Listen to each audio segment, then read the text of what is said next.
자, 안녕하세요. 인천 성남중학교 학생 여러분. 오늘 우리는 이번 시간에 대한민국 정부 수립에 대해서 알아보도록 하겠습니다. 이제 우리가 일제 강점기를 배운 이후에 배우고 나서 그 이후에 이제 해방이 된 후에 어떤 일이 일어났는지 그것에 대해서 같이 알아보는 겁니다.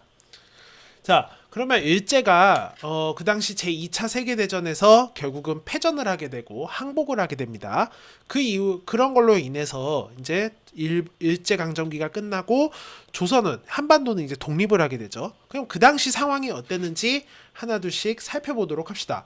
자, 당시 이제 일제가 항복한 이후에 미군이 새롭게 주둔을 하게 됩니다.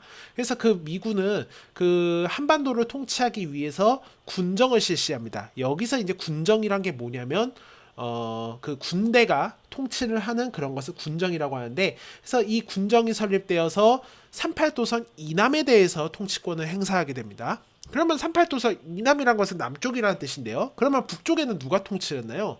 자, 그럼 북한 지역에서는 누가 통치했냐면 소련이. 그래서 지금은 이제 러시아죠. 소련이 김일성을 앞세워서 영향력을 확대하게 됩니다. 김일성은 이제 북한의 국가를 세운 이제 첫 번째 인물이라고 보면 되겠죠. 자, 그리고 또 하나는 그 당시 이제 다양한 정치 세력이 국내에서 출현하게 됩니다. 이 세력들이 앞다투어서 이제 정부 수립을 위해서 노력하게 되고 그들이 권력을 잡기 위해서 노력을 하게 되는 거죠. 그리고 또 한편으로는 독립운동 지도자들, 특히 이제 대한민국 임시정부의 그 핵심 인물들이 속속 귀국을 하게 되는데요. 그런 상황에서 임시정부는 역할을 수행하기가 어려웠고, 심지어는 미 군정도 그 임시정부를 인정해주지 않으면서 한반도가 앞으로 어떻게 될지 전혀 알 수 없는 상황이 됐습니다. 당시 그래서 이제 그 당시 미국하고 영국하고 소련 세 개국이 모여서 한반도의 통치 방식을 어떻게 할지 논의를 하게 됩니다. 우리는 이제 그 회의를 모스크바 삼상회의라고 합니다. 이 삼상이라는 것은 미, 영, 소 세 개 국가를 의미를 합니다. 그래서 여기서 두 가지 사항을 결정을 하게 되는데요. 첫 번째는 그럼 미국과 소련 간의 의논을 하는 기구인 미소 공동위원회가 설치가 되고요. 그리고 가장 논란이 됐던 부분인데요. 최대 5년간의 신탁 통치라는 것을 실시를 하는 겁니다. 여기서 신탁 통치란 게 뭐냐면요. 그러니까 그런 여기서 이제 미국, 영국, 중국, 소련이 우리나라가 민주주의 정부가 수립되기 전까지 사회에 안정될 수 있게 대신 통치를 해준다는 의미입니다. 그러니까 이 대신 통치를 해준다는 의미가 상당히 논란이 되게 되죠. 그래서 어떤 일이 있었냐? 당시 그런 것에 대해서 좌익 진영과, 그러니까 좌익이라는 것은 이제 북한 쪽에 김일성 쪽 그쪽 집단을 얘기하는 거고요. 그리고 우익 쪽은 그 남한 쪽에 있는 여러 민족주의 인사들, 뭐 민족주의라고 하기는 좀 그렇고 공산주의에 반대하는 인사들이었습니다. 좌익과 우익 얘기를 좀 안 했네요. 자, 여기서 보면은 좌익 집단은 사회주의 집단이고요. 소련을 지지하는 집단이었습니다. 반면에 우익은 사회주의, 공산주의에 대해서 반대하는 입장이었고 미국을 지지하는 입장이었습니다. 그래서 일단 우익 측은 어떻게 했냐면은 이 신탁 통치에 대해서 반대하는 입장을 취했습니다. 그럼 좌익은 어땠냐? 좌익 쪽도 처음에는 신탁 통치에 대해서 반대를 했어요. 하지만 이 모스크바 여기 삼국 외상회의가 삼상회의입니다. 모스크바 삼상회의가 결국에는 우리나라가 우리 한반도의 민주국가를 수립하는데 도움을 준다는 것으로 이해하면서 좌익은 찬성을 하는 입장으로 돌아서게 됩니다. 그래서 결국에는 이 좌익과 우익 간의 대립이 점차적으로 심해지게 됩니다. 그러한 가운데서 제1차 미소 공동위원회가 결국에는 결렬이 됐고요. 이들의 입장차가 워낙 컸던 거죠. 또 하나, 그런 신탁 통치하에서 좌우익의 대립이 격렬해진 상황이었습니다. 그런 상황에서 이승만은 그냥 우리는 더 이상 남북한이 같이 합동정부 수립하는 것은 힘들 것 같다. 그냥 우리 남한만이라도 단독 정부를 수립할 것을 주장하는 정읍 발언을 하게 됩니다. 정읍에서 발언했다는 거죠. 이것은 이제 상당히 논란을 또 불러오게 되는데요. 그런 상황에서 여운형과 김규식 등의 인물들이 좌우익을 통합을 해서 통합된 임시정부를 수립하자는 좌우 합작 운동을 진행을 하게 됩니다.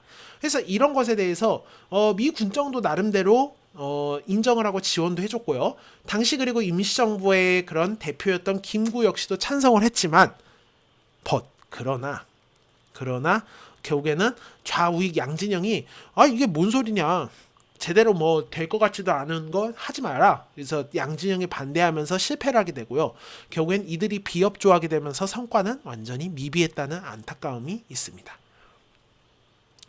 그래서 이 좌우합작 운동은 나름대로 원칙은 정하긴 했어요. 남북을 통한 좌우합작으로 민주주의 임시정부를 수립하고 토지개혁에 대한 얘기도 나오고요. 또 친일 반민족 행위자 처리에 대한 얘기도 나왔지만 이런 것들이 다 흐지부지 되었다는 얘기죠.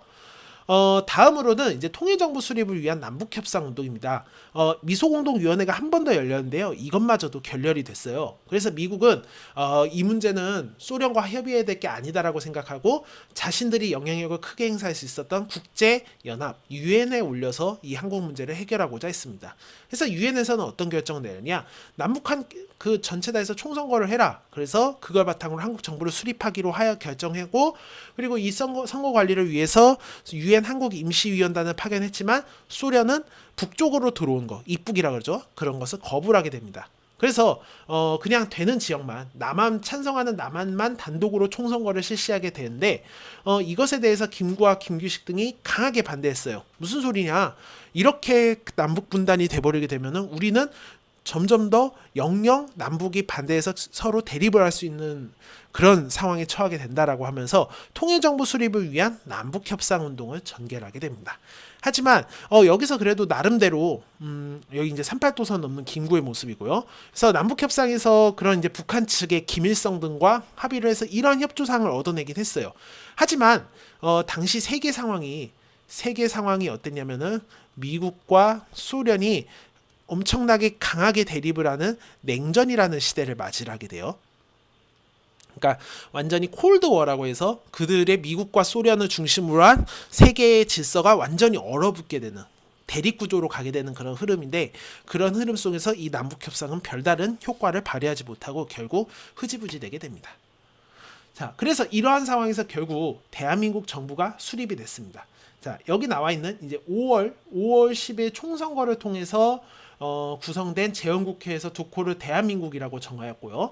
여기서 재헌국회에서 확정된 재헌 헌법에는 3.1운동의 독립정신과 대한민국 임시정부의 정통성을 계승한 정부라고 확정을 했습니다.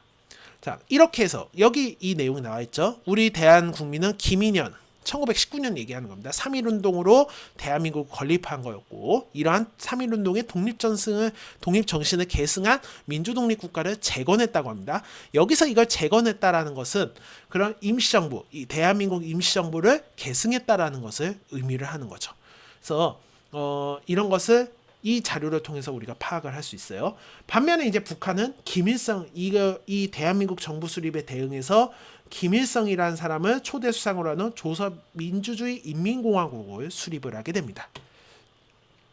자, 그럼 여기서 이제 초대 대통령으로, 대한민국 정부의 초대 대통령으로 이승만이라는 인물이 당선이 돼서 대통령을 하게 돼요.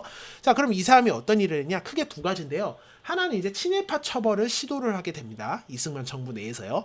반민족 행위 처벌법이라는 것을 제정을 하고, 여기서 이러한 것을 시행해서 반민족 행위자를 적발하고 처벌하는 반민족 행위 특별조사위원회, 즉 이것을 이제 우리는 반민특위라 그럽니다. 이 반민특위를 조직을 하게 돼요. 하지만 당시 이승만 정부에서는 이승만 자체가 이 친일파를 기반으로 해서 정치적인 권력을 잡고 있었고요.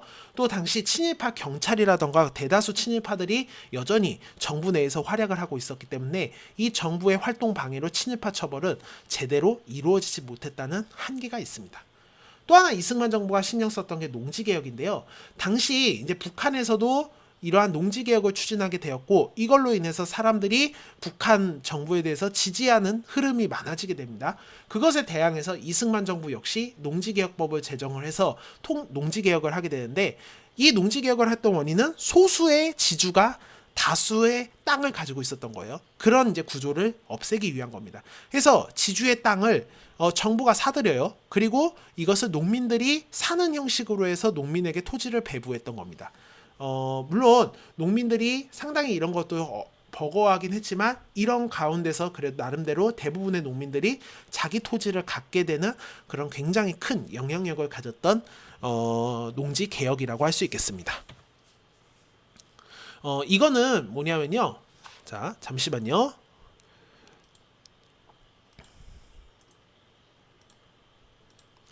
이거는 이제 당시 반민특위와 관련된 반민특위법입니다. 뭐냐면 여기서 이런 반민특위, 그러니까 민족 반역자를 정의해 놓은 거죠. 이런 사람들이 사형, 무기징역, 뭐 재산과 유산을 몰수한다라는 내용도 나와 있고, 뭐 이런 거죠, 다. 근데 이런 게 다 흐지부지 됐다는 얘기입니다. 자, 이번 시간은 이제 여기까지 하고요. 이건 이제 잘 정리해서 수업 시간 때 보도록 합시다.